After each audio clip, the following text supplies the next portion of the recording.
everyone, I'm Jessica Stutzman and welcome back to the Millcreek Government Channel.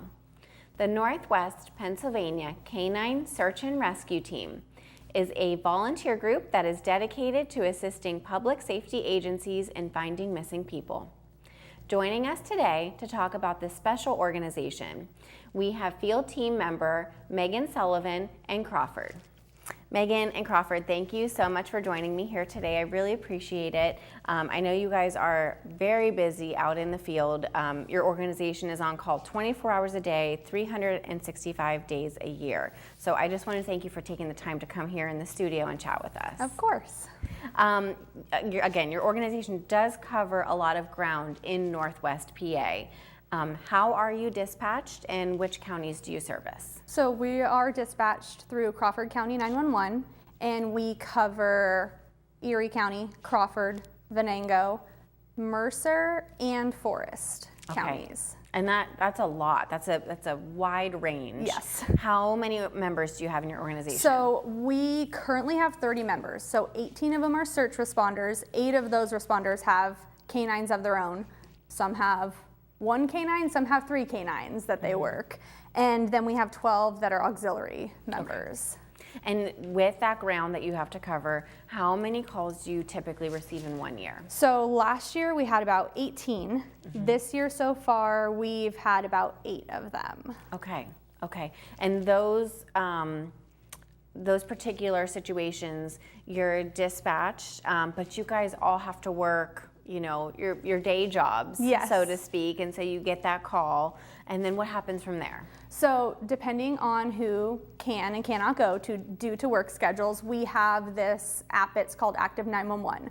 So from there, the president who dispatches us can see who's responding, who has the canines that are responding, and we can put, you know, when we'll be there. That also gives her the opportunity to send us a stand down if they do find that person before we all get there, or if we're on our way there, it'll send us a stand down to let us know that we can turn around and go home. Okay, and then you said Crawford County 911 dispatches you. How do you know what location to start at when you have a missing person? The state police will let us know. So usually it's their last known location that we start at, whether it's their house that they wandered off from, or if it's a hunter that lost his way at the game lands, they will let us know where to go. Okay, and is that you know, the typical calls that you get? Is it, you know, again, a hunter lost in the woods? Is it a child? Is it someone, you know, who may have a mental disability? Yes, yes. They just can't find their way back. Yes, or we do get some calls for older people who may have dementia or despondence. So we've got Crawford's walking. Pulling me.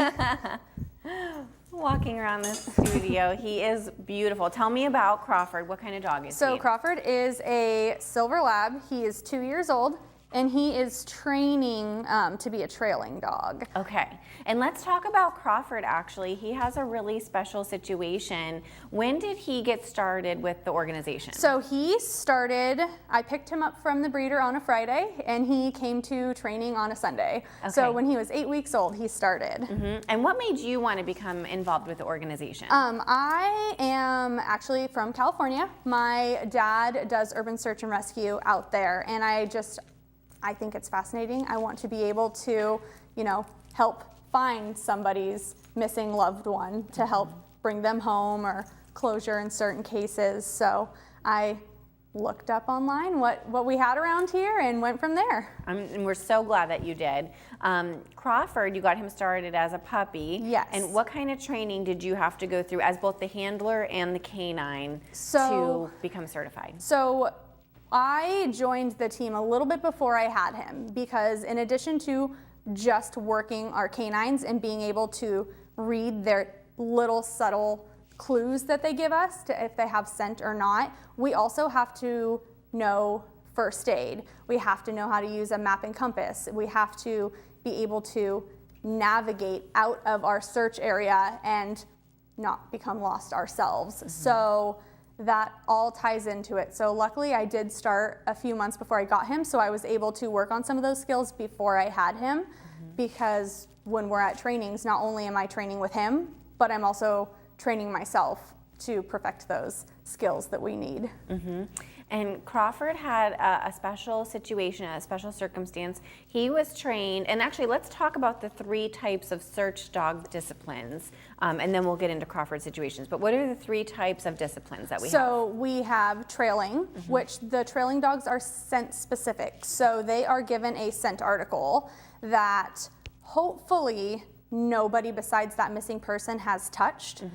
If somebody else has touched it, we do train them to discriminate that missing person's scent. So they're given that scent article. We take them to the last known location of our subject, and they are nose to the ground following the scent trail of the missing person.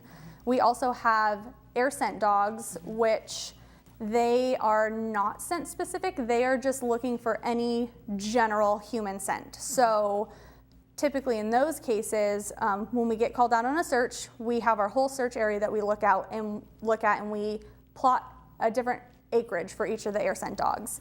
And you start in one corner essentially of that plot of acreage, and you are just gridding up and down that area with your air scent dog, and that dog is just looking for any human scent. When they find it, they come back. Every dog has a specific alert that they're going to alert their handler that they found somebody, and they'll take their handler in. Now, if it isn't the person that we're looking for, say, somebody else who is also out there searching has come into our search area, so we'll just talk to, or it could just be some person who's just randomly hiking. We'll talk to that person, show them a picture, ask if they've seen who we're looking for, tell our dogs to get back to work, and they will continue looking for any human scent. Okay. And then we also have human remain detection dogs. So those we are called out to look for human remains essentially, and our HRD dogs are trained in general like wilderness search. They're trained in advanced crime scene, and we also have dogs that are certified for water work as well. Right. Okay. So those are the 3 types of disciplines, and tell us what happened recently to Crawford, why you went from one discipline to another. So Crawford started out as an air scent dog. He developed a really rare GI issue, so he had to go on a medical leave of absence for at least, it was between 6 and 8 months. So during that time, we stopped with air scent. I decided to switch him to trailing so that I would have better control of him on a leash, and he is a lab, so he likes to eat things, and that way I could have an eye on him. Not that he won't eat something if he is trailing, but I can see what it is and stop it ahead of time versus being an air scent dog and me not being able to see him sometimes, and who knows what he can get into with that nose. Right. And that's one of the things I want to talk about. So as far as, any vet bills or, maintaining, his health and well-being, is that covered by the organization, or is that something as a handler that you need to take care of? No. So our organization is a nonprofit. It's a 501c3. So we cover every bill for our canines. We cover all of our equipment. We pay for everything. We have another canine on the team who, a little, maybe 2 years ago, she got injured when at a training I believe they were working along the water. She got a cut on her foot. She had to have a toe removed because it was some bacteria got in there and spread, and that handler had to cover everything. I have to cover everything when he had his medical issues. So thank goodness for pet insurance. Right. But yeah, we are 100%, everything's donation. So we cover our gas when we have to drive to these searches. Yes. And so this is really a labor of love from the canines, from the handlers. Where can people, and again, we're going to really dive into all aspects of your organization and your mission, but where can people donate to help with this cause? Because you guys are taking on so much of your own time and money and passion making this all work to help people find their loved ones? Yes, so we do have a website. You can go onto our website. There is an email on there. I believe you can email and we can give we do have like a PayPal account. We go to a lot of things in the community. So like this Saturday, we're going to be at McCain Community Days there. We do a lot of PR events. We currently have a raffle going on for one of the sports warehouses. So we do a lot of fundraising.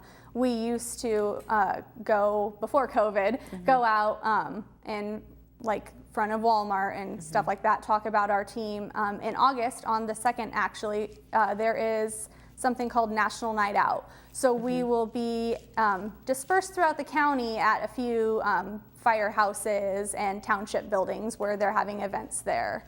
Okay, all right. So again, community members, viewers, this organization is really important. It does so much good in, again, helping locate missing persons. So if you see them out in the community, please donate, monetarily or your time.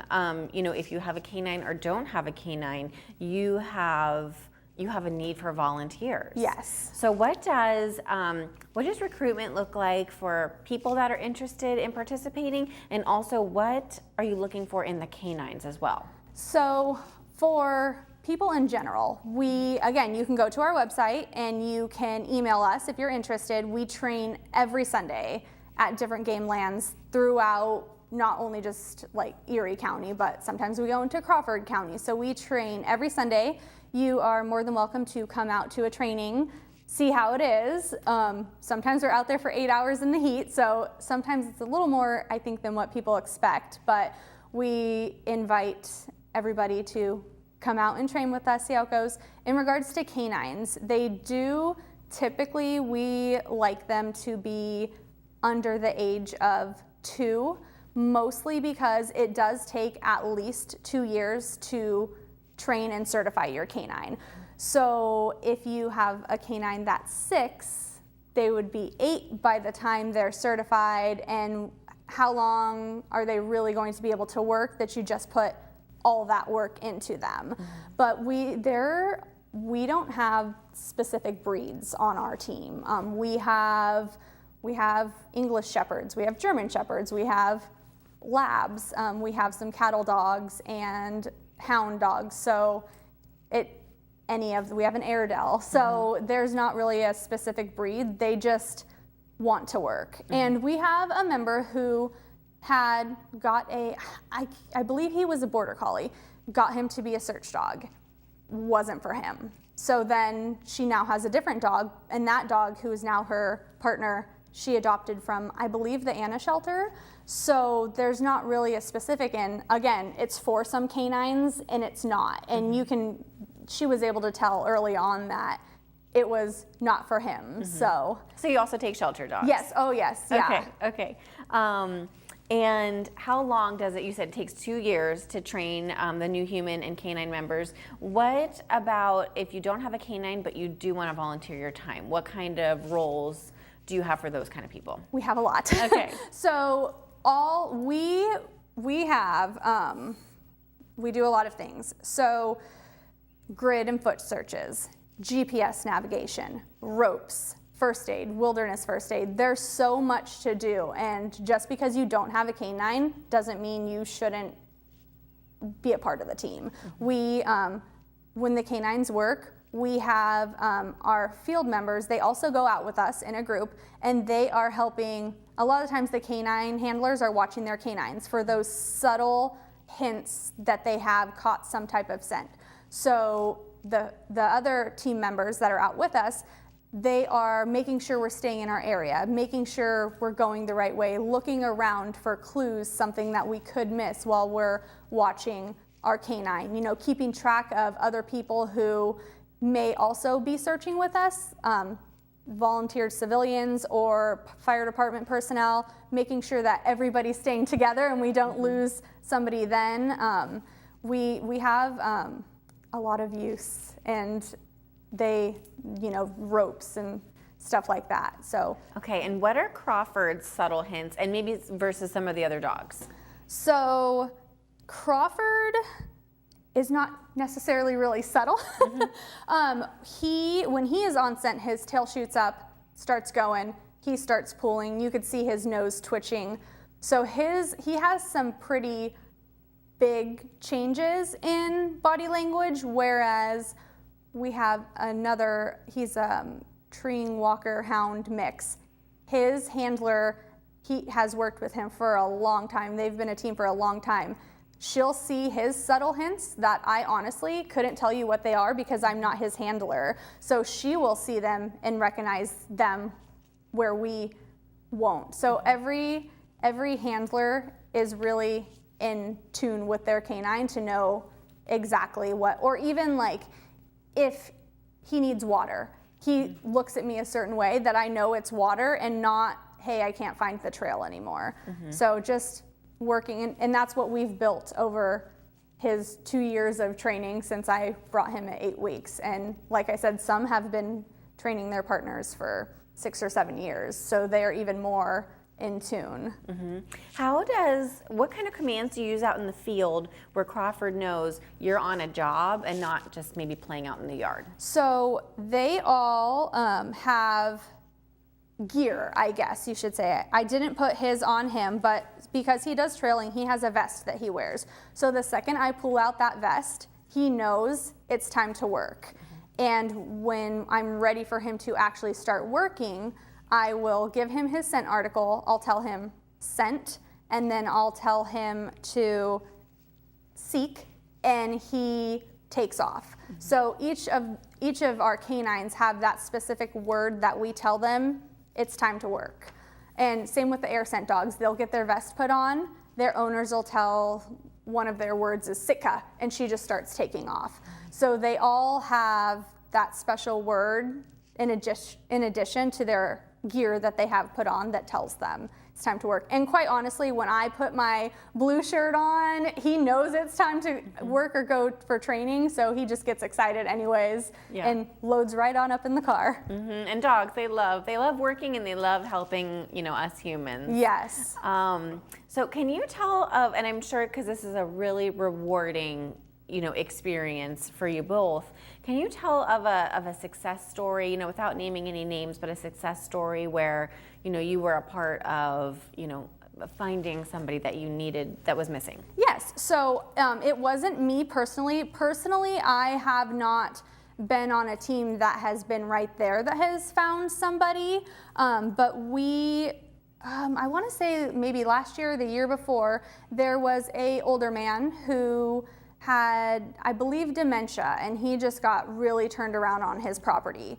So and it was warm, it was summertime, he didn't have any water. One of the teams that was kind of in our adjoining area had found him, and they got to him, they got him water, and we were able to pack him up. We have some special vehicles, not only us, but other teams that were with us had a special vehicle that was able to get him in, load him up, get him packaged, and get him to the ambulance because he was pretty dehydrated. He had a lot of scratches on him, and his family was just so thankful. And that's just to see their face when you bring their loved one out. Yes. It's priceless. Of course, and you guys do work in all weathers and all extremes, from snow to extreme heat, like you said, to water. What else does your organization do besides just search and rescue? What else do you do in the community? So, like I said, we do events. We, in addition to doing like search and rescue in our community, we have actually been called to help on a few cases, like in West Virginia, missing persons cases. But yeah, in addition to going to PR events, we've helped out at gymnastics stuff, and that was the most recent one. We helped out at the gymnastics tournament. So we do Hug a Tree programs. We just did a Hug a Tree program at a camp in Crawford. So we had 2 groups of about 60 children. So we told them what to do if they get lost in the woods and stuff like that. Yeah. Oh, I bet that's so helpful. I mean, kids gosh, you blink and they are Yes. just running and taking Yes. off. So yeah, I think that's wonderful, just informing, local students and children, what to do in case you get lost. And what should they do? What should kids do? So they should not move, essentially hug a tree, and stay put and yell as loud as they can. We told them, recommended, if you have a whistle, take it, because you can blow a whistle for a lot longer than you can sit there and yell at the top of your lungs. But yeah, basically just stay where you are. It's going to help us find you faster. If you're moving, you could be headed one direction and we're following behind you, and we're not going to pass you. So if you stay put, that's the best chances. Absolutely. You have a lot of vehicles that I assume that are a part of, either boats or vehicles that are a part of your rescue mission. Yes. What are they? So we do have a boat. We actually keep it Crawford County. We keep it in a building in Crawford County, and we have it's our mobile command post. It looks like a bread truck, but it holds all our computers. So whenever we have big searches like the one we're on today, we have that command post down there. It has giant floodlights on it in case it gets dark. We also have a side-by-side. So if we need to bring it out, we are able to put, it has a nice spot on the back of there for a stretcher, and we can load the patient up instead of having to carry them out. We can put them on there and get them out and get them to the ambulance as quickly as possible. That's wonderful. And again, those are all expenses. If you are interested in donating your time or monetarily, these are expenses that you have to upkeep for your organization. Yes. To make sure that you can do your job properly with the proper equipment. Yes. Okay. What can people do? How do people reach you? How do they get in touch with you if they want to learn more about your organization? Same thing, our website, and we also do have a Facebook page, and we have people answering messages there regularly. So that's the best way to get in touch with us. Wonderful. Well, do you want to share anything else with our viewers? Maybe something I haven't touched on that you want to share with our viewers, or just have a takeaway message for your organization? I think I shared everything that I had here. Like I said, we do have some upcoming events and fundraisers and stuff like that. But I guess my best thing I could share for our organization is, if you are going out hiking, hunting, anything like that, be prepared. It's really hot. Bring some water. Make sure you do have shelter if you think you could potentially be getting lost. In a simple, like we told the kids for the Hug-A-Tree, a simple giant trash bag. If you're caught in a rainstorm, just cut a hole in it and you can make shelter with that. If you have some type of mapping, GPS, compass to help you better not get lost, or I don't know, you could leave if you can leave some type of markings behind when you're just going out on the game lands to make sure you don't get lost out there. Yeah, and and I think some people probably take for granted, I have a cell phone, I'll figure my way back through GPS, through a cell phone service, but there's probably sometimes places where you don't get cell phone service, and that's why you get lost. A lot of the game lands that I've personally been to, I don't have cell phone service, and when you don't have cell phone service, that sucks your battery down. Yeah. So cell phones are not always the most reliable, but map and a compass, they can go a long way. Yeah, they don't fail you. Yes. Oh, well, I want to thank you so much for being here, and for you and Crawford doing what you do for the community. And like I said, I know for those families that do have that missing person, they're so grateful for the work that you guys have put in, because again, that particular day or several days that you put in toward finding their missing loved one, there was so much that came before that. Yes. So, thank you so much for being here. Of course.